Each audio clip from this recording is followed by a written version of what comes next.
आदि शंकराचार्य एक ऐसा नाम जो भारतीय दर्शन और संस्कृति के साथ अभिन्न रूप से जुड़ा हुआ है।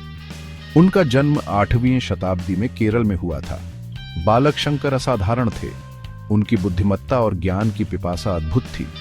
कम उम्र में ही उन्होंने वेदों और उपनिषदों में महारत हासिल कर ली थी। संन्यास ग्रहण कर उन्होंने अपने जीवन को ज्ञान के प्रसार और आध्यात्मिक उत्थान के लिए समर्पित कर दिया। उनका मानना था कि ब्रह्म ही सत्य है और जगत मिथ्या है। इस अद्वैत दर्शन को उन्होंने अपने जीवन का लक्ष्य बनाया। आदि शंकराचार्य सिर्फ एक विद्वान नहीं थे, बल्कि एक महान यात्री भी थे।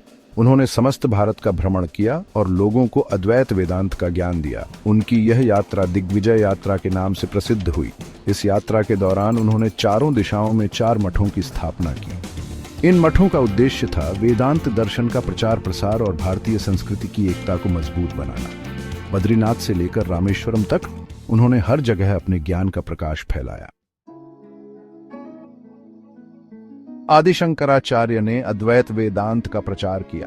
इस दर्शन का मूल सिद्धांत है ब्रह्म सत्यम जगन मिथ्या जीवो ब्रह्मैव नापरा, अर्थात ब्रह्म ही सत्य है, संसार मिथ्या है और जीव ब्रह्म से भिन्न नहीं है। उन्होंने अपने तर्कों और व्याख्याओं से लोगों को यह समझाया कि आत्मा और परमात्मा एक ही है। उनके इस दर्शन ने भारतीय समाज को एक नई दिशा दी। यह सिर्फ एक दर्शन नहीं था, बल्कि जीवन जीने का एक तरीका था। आदि शंकराचार्य ने अनेक ग्रंथों की रचना की।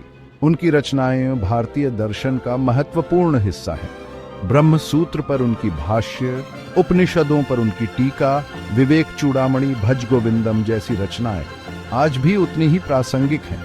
उनकी रचनाओं में वेदांत दर्शन को सरल और स्पष्ट भाषा में समझाया गया है। आदि शंकराचार्य का जीवन और कार्य हमें यह संदेश देता है कि ज्ञान ही सबसे बड़ी शक्ति है।